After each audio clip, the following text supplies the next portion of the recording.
Muy bien, hecha la foto oficial, invitamos a nuestros colegas Francesca de Segli y Rodolfo Besley para el siguiente bloque.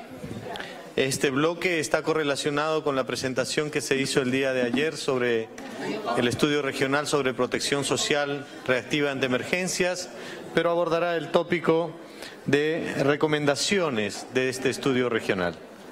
Entonces, dejamos en manos de Roberto y de Francesca el desarrollo de la sesión. Rodolfo. Bueno, muchas gracias. Me imagino todos están muy cansados a esta hora, pero vamos casi con esta sesión a empezar una parte de la sesión de las clausuras o de las conclusiones. Queríamos retomar un poco el estudio que ustedes ya han leído, espero, estaba en su paquete, algunas de las recomendaciones a futuro. Rodolfo lo va a explicar más en detalle, algunos de los puntos. Como siempre, son solo algunos ejemplos y también como parte del proyecto regional, todavía borrador en realidad, no todavía súper finalizado, pero quisiéramos compartir con ustedes un pequeño video que retoma un poco todo el marco teórico y algunas de las recomendaciones. Y los ejemplos de países son solo un abstracto, no solo es de este país, de los países mismos que están mencionados, lo que se hizo, pero también de la región. Y como dije, es una primera visión para nosotros también, casi lo acabamos de recibir con todo el trabajo de Rodolfo y Valentina y de nosotros en esto. Un pequeño resumen del estudio en 4 minutos y luego Rodolfo presenta las recomendaciones. Gracias.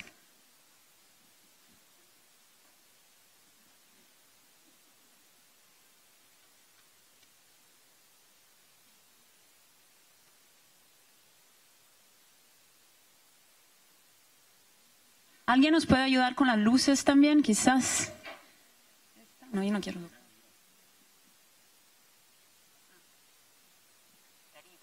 Están expuestos a una...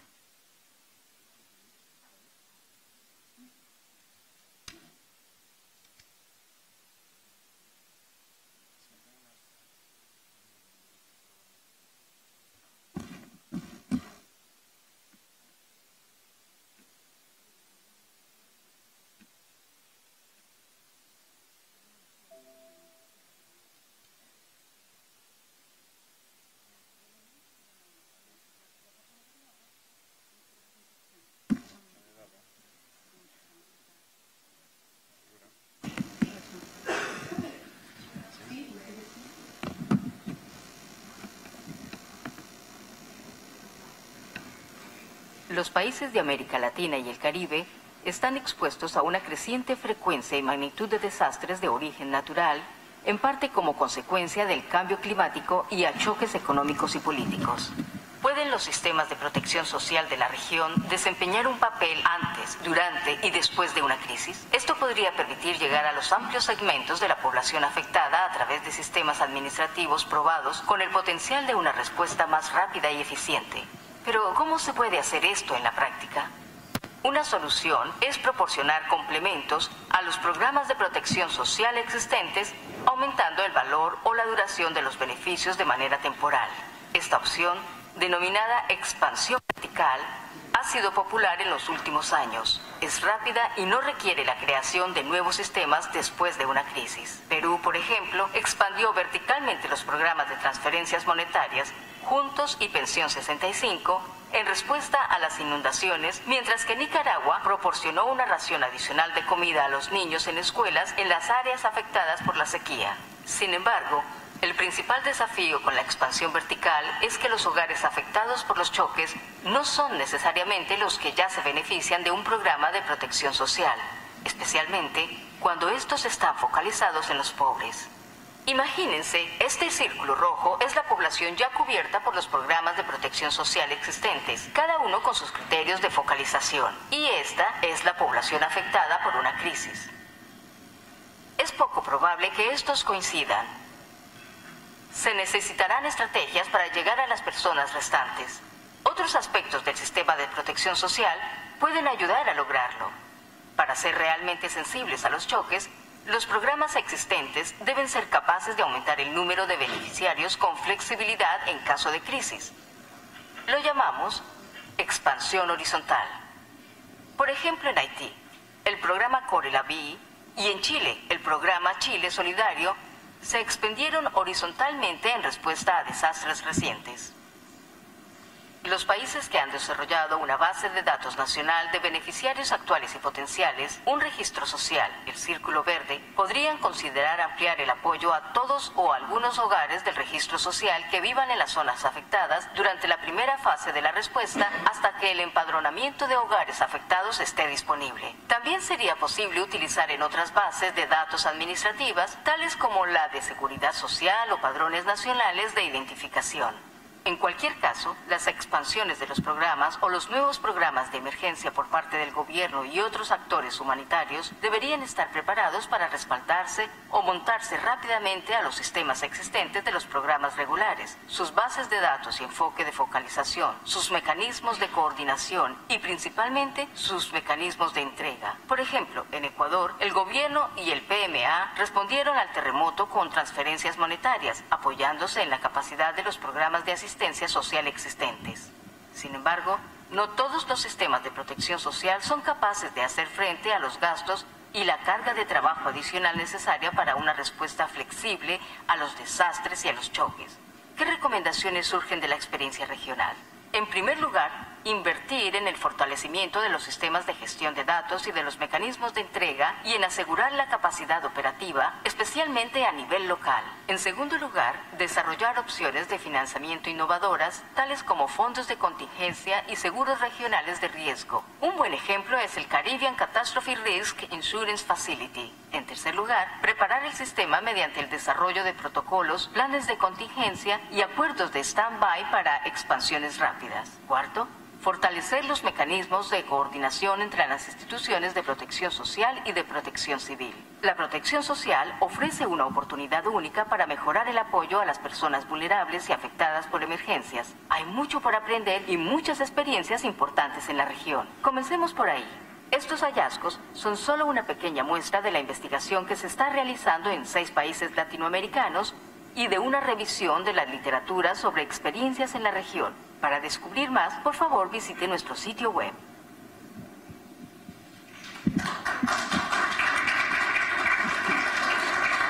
Gracias. Un pequeño resumen. Ahora, Rodolfo, un poco más de carne. ¿Con esto?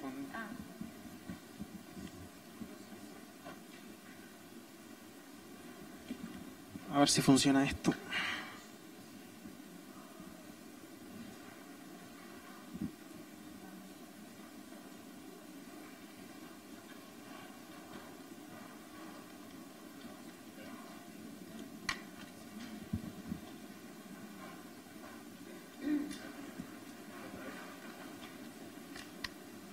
Buenísimo. Bueno. Gracias a todos. Voy a intentar ser breve, siento que son las últimas horas. Creo que no vamos a presentar de nuevo el gráfico de los círculos, que ya lo han visto varias veces, así que...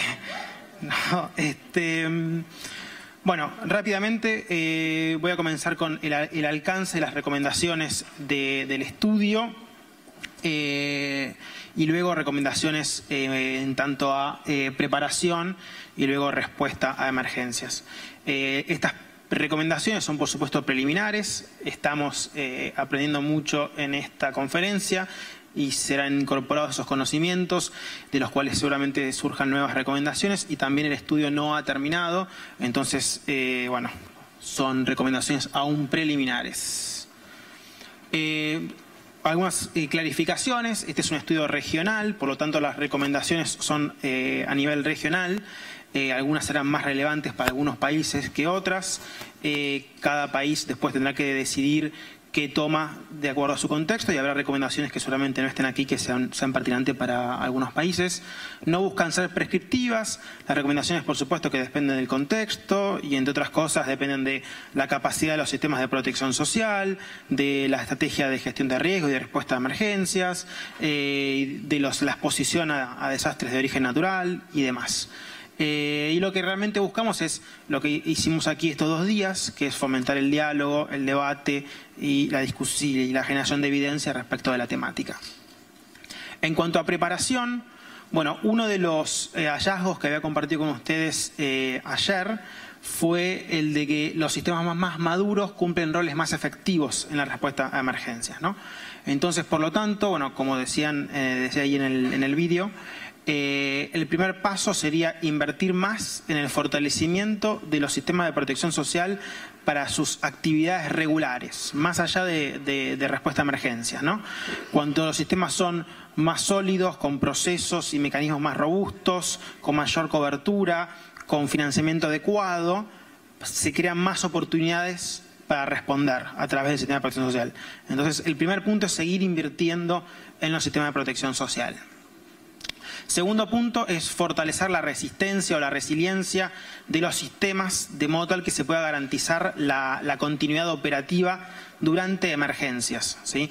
Antes de pensar en expansiones verticales, horizontales u otro tipo de respuestas, tenemos que estar seguros que los sistemas pueden operar y entregar los apoyos necesarios durante cualquier contexto o que se puedan restablecer rápidamente. Otro punto importante y que está vinculado a un comentario que se hizo anteriormente, hay que tener cuidado con sobrecargar sistemas de protección social que todavía están en formación y están en desarrollo, ¿no? Si bien la agenda de protección social atractiva es muy atractiva, hay que tener cuidado con sistemas que todavía no son del todo robustos y agregarles un objetivo más, ¿no? En este proceso de formación.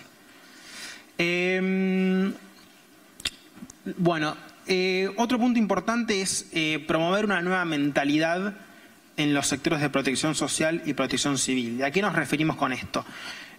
Cada sector tiene principios, se maneja con principios diferentes, costumbres diferentes, incluso hay un lenguaje diferente, ¿no?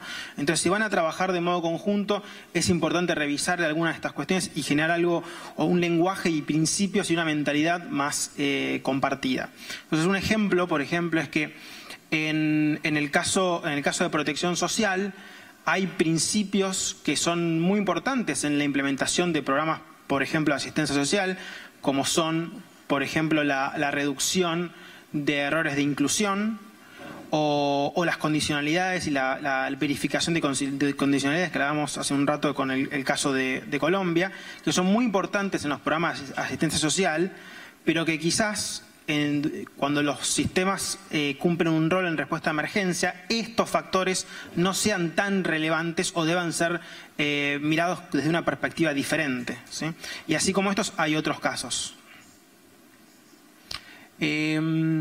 Bueno, por supuesto que la idea no es que protección social responda de modo aislado, que sea tan solo un programa aislado respondiendo verticalmente una vez también de modo aislado, ¿no?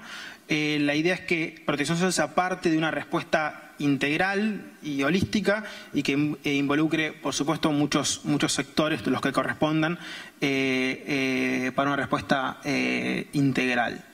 Y de esa respuesta integral surgirán diferentes roles para protección social y sería importante desarrollar de antemano diferentes escenarios y planes de contingencia para esos escenarios sobre cómo se debe expandir protección social, qué programas o qué sistemas deben ser utilizados y bajo qué contexto y cómo debiera ser esto realizado. Ahora pasando a focalización, teníamos estos 3 mecanismos: focalización, entrega, coordinación y financiamiento. Empezamos con focalización. De nuevo, desarrollar los planes de contingencia para expansiones horizontales. Aquí escuchamos el ejemplo de México respecto de un programa Prospera que modificó sus reglas y que está en proceso de revisión de sus reglas para poder expandirse cuando sea necesario en una emergencia. Eso es un caso muy interesante. También hablamos del tema de las condicionalidades, por ejemplo, suspender las condicionalidades durante una emergencia. Todo ese tipo de cuestiones, esos cambios de reglas temporales que debieran ser definidas ex ante y bueno, qué consecuencias tendrían en una expansión. Del mismo modo, las plataformas informáticas han sido diseñadas para las reglas actuales del programa, ¿no? Entonces, si las reglas van a ser cambiadas o flexibilizadas, entonces el sistema informático también debe hacerlo. La experiencia de Ecuador, por ejemplo, también nos muestra la necesidad de que si se cambian las reglas del programa o si se implementa un nuevo programa, bueno, la plataforma informática debe ser también adaptada en ese sentido. Los protocolos para expansiones podrían vincularse a indicadores de alerta temprana. Tuvimos una presentación muy interesante del caso de Cuba respecto de sistemas de alerta temprana.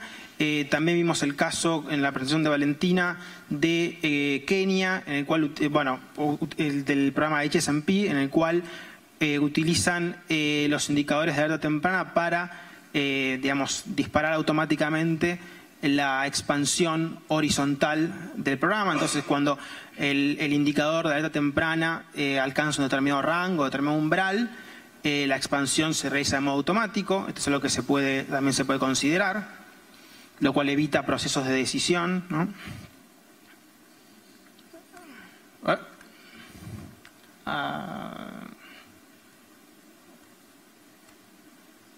Creo que estoy...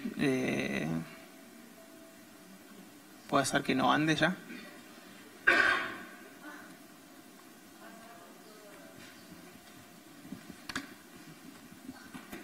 Bueno, vamos.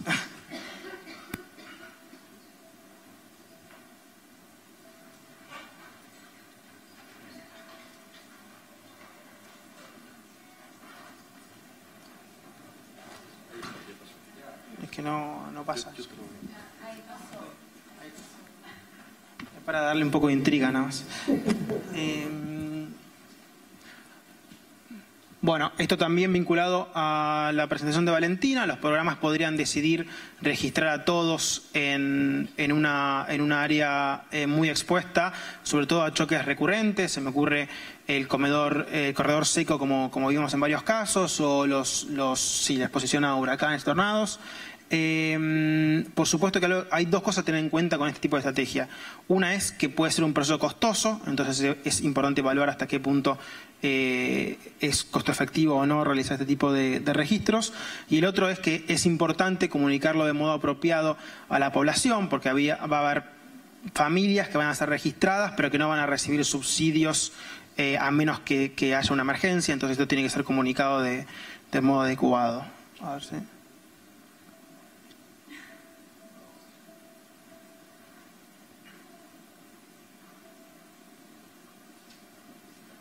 Tarán.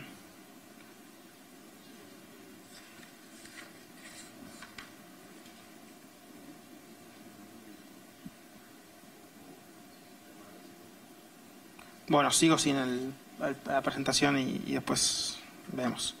Entonces, otro aspecto dentro de focalización a adaptar es la gestión de información, que fue un poco lo que Valentina resaltó en su presentación, y ella ha dado varias recomendaciones. Yo quería resaltar algunos aspectos en particular. El primero es que los registros sociales pueden utilizar también datos de vulnerabilidad para decidir dónde recolectan información. Entonces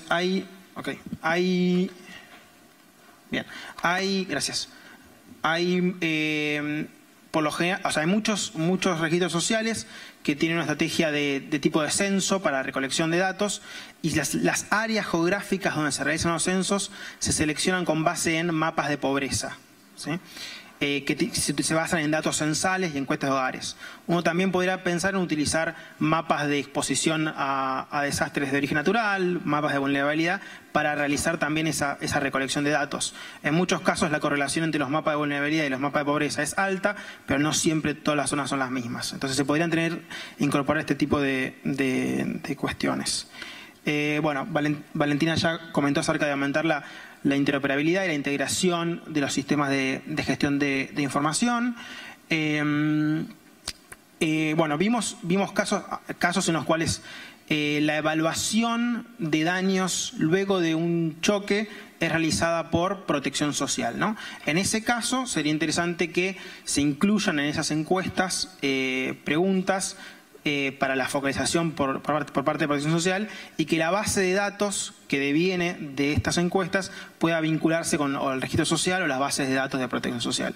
En otros casos, vimos como en el caso de México, como en el caso de Ecuador, que es cuando es el sector social el que termina encargado de realizar las evaluaciones o de la recolección de información. En ese caso, a veces también es necesario complementar con otros sectores. Por ejemplo, vimos este caso en el cual cuando hay que ir y hay que realizar una evaluación técnica de la vivienda, por supuesto que el sector social de Protección Social no es el más capacitado, entonces se requiere coordinar con, por ejemplo, el Ministerio de Vivienda. Otro aspecto positivo de cuando es Protección Social quien está encargado de recoger estos datos es, como vimos en el caso de Prospera, es el vínculo entre los técnicos y las familias, lo cual genera mucha confianza, y en un momento de crisis eso es importante. Esto también fue mencionado en el caso de Ecuador.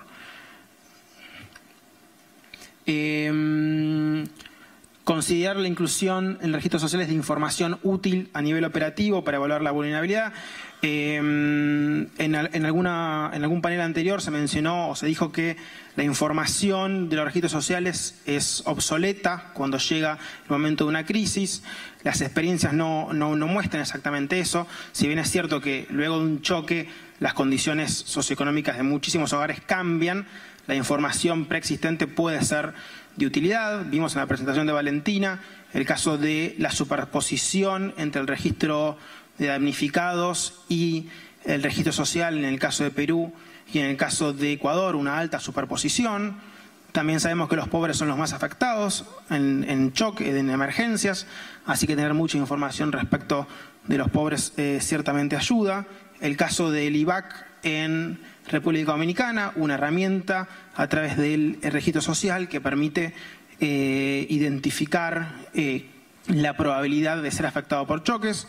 Entonces se utiliza información de registro social, pero puede ser también de utilidad para respuesta a emergencias. También el caso que nos estaban comentando recién, y que por ahí podrán comentarlo más tarde, de Prospera, en el cual ahora en respuesta al terremoto se decidió incorporar a ex beneficiarios del programa para que reciban transferencias temporales. Entonces se utilizan las bases de datos existentes con datos de ex beneficiarios y con datos de contacto y demás, y se los reincorpora temporalmente en respuesta, ¿sí? Entonces es una muestra de cómo las bases de datos a disposición, si son buenas y tienen datos de calidad, pueden ser utilizadas aun cuando el contexto cambie con un choque. Otra cosa a mencionar en este punto es que algo muy importante, un dato importante en particular es el de la georreferenciación, y esto también lo mencionó Valentina. Es una de las grandes ventajas del IVAC, que permite georreferenciar a todos los hogares. También se mencionó esto en el caso de Costa Rica. Se puede hacer esto a través del registro social, pero no solo a través del registro social, porque bueno, hay casos de que la estrategia de recolección de datos es a demanda, entonces esa oportunidad no está, pero se puede realizar, por ejemplo, con el acompañamiento familiar o las visitas de monitoreo que hacen los programas de protección social. Entonces ahí se puede lograr georreferenciar a los hogares.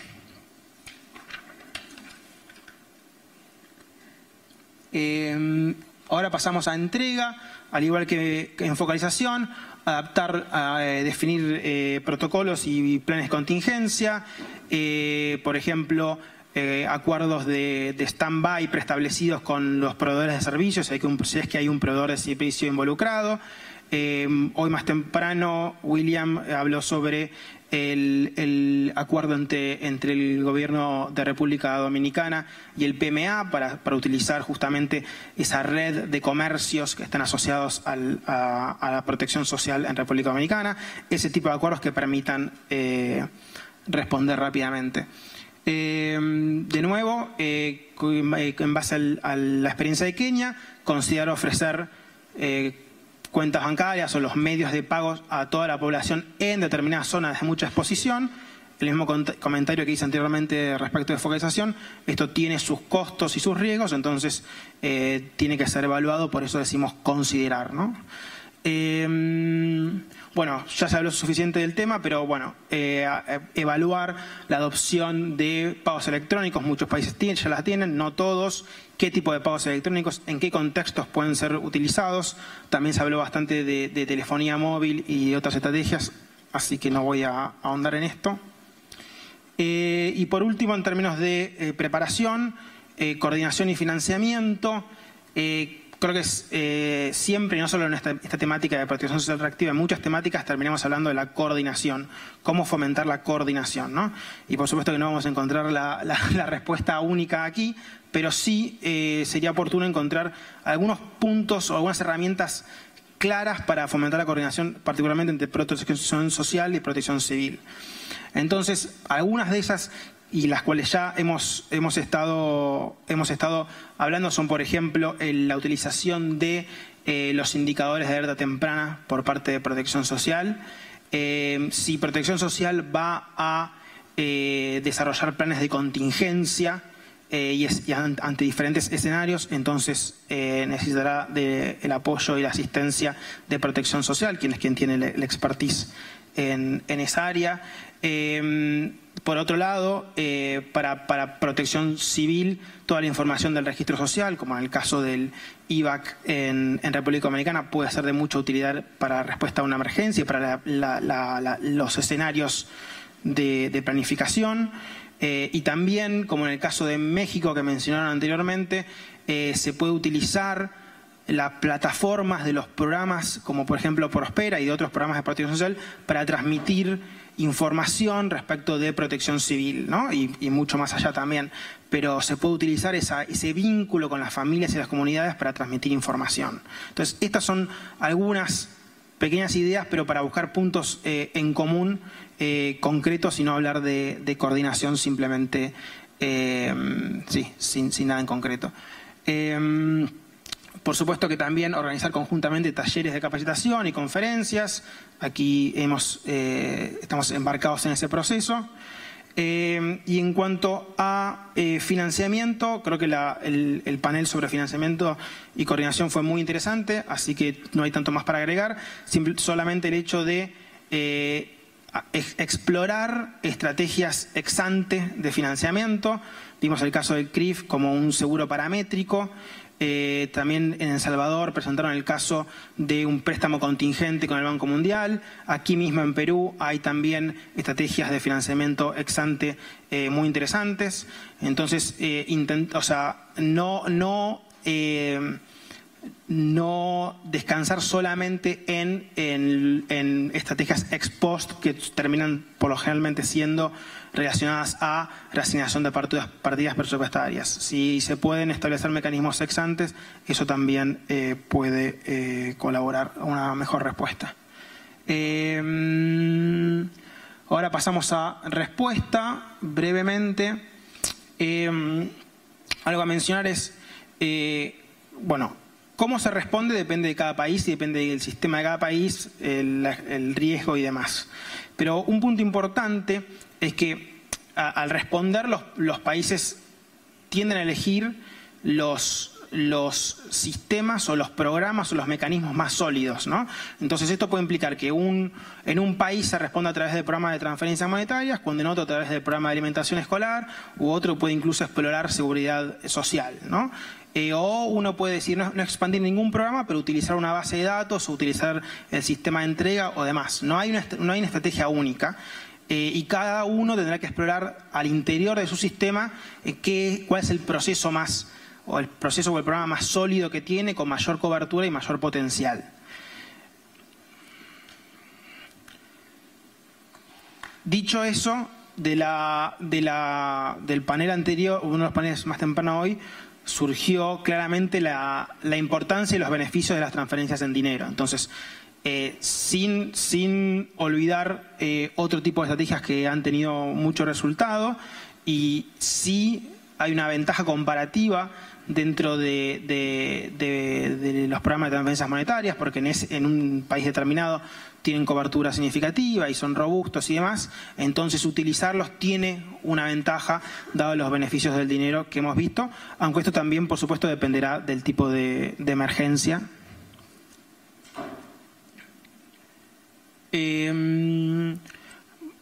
Considerar alinear la asistencia humanitaria internacional con la Estrategia Nacional de Respuesta, el tipo de respuestas que llamamos respaldo o alineamiento paralelo, en el cual la asistencia humanitaria internacional no responde de modo paralelo e independiente, sino de modo coordinado, intentando no solo asistir a la población afectada, sino también invertir en el desarrollo de las capacidades del gobierno para responder, ¿no? Y un punto importante respecto de comunicación, hay muchos otros que no hemos incluido, pero bueno, respecto de comunicación, una problemática con la expansión vertical y horizontal de los programas suele ser cómo se comunica a los beneficiarios y el riesgo de que cambios provisorios se vuelvan permanentes. Entonces es importante cómo se comunica esto a la población. El último comentario es... bueno, estas son las... Sí, ya está, 0 minutos. Es que, bueno, estas diferentes estrategias que hemos estado viendo, y esto es esquemático, por supuesto que hay otro tipo de variantes, pueden ser combinadas o secuenciadas, o sea, no hay un proceso único. Uno puede pensar en hacer primero una expansión vertical, luego horizontal cuando va obteniendo más información, o hacerlas al mismo tiempo. Y lo mismo ocurre cuando estábamos hablando antes de cómo se combina y se secuencia, y el comentario que hacía acá el representante de FAO, con las respuestas por parte de Protección Civil. Si primero es una respuesta a través de instrumentos de transferencia en especie, asistencia humanitaria, y después transferencias en dinero. Bueno, hay muchas combinaciones posibles, no hay ninguna regla preestablecida. Entonces, estas son simplemente ideas que uno debe, cuando desarrolla los planes de contingencia, debe decidir cómo las quiere combinar, ¿no? Bueno, y por último eso, muchas gracias. La idea es simplemente generar más diálogo y debate, compartir evidencia, experiencias, y esperamos ahora en la próxima sesión escuchar más experiencias, más ideas y demás. Muchísimas gracias a todos por la paciencia. Gracias.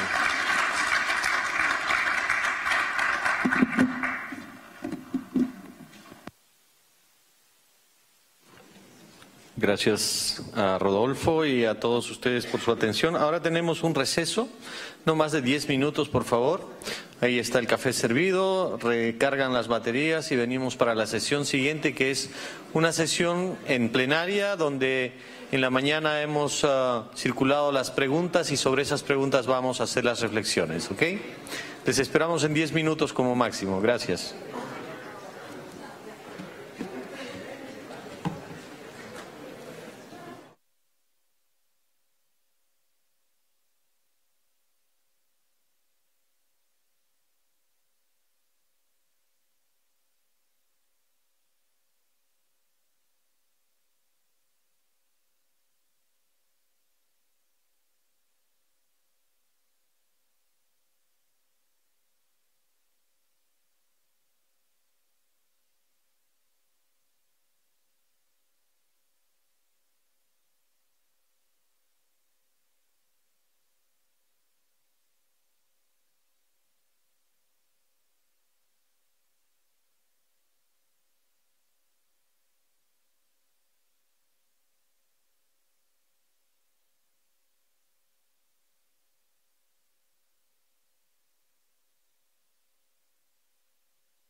Agradeceríamos si nos pudieran apoyar en invitar a los colegas que están afuera para que puedan ir pasando.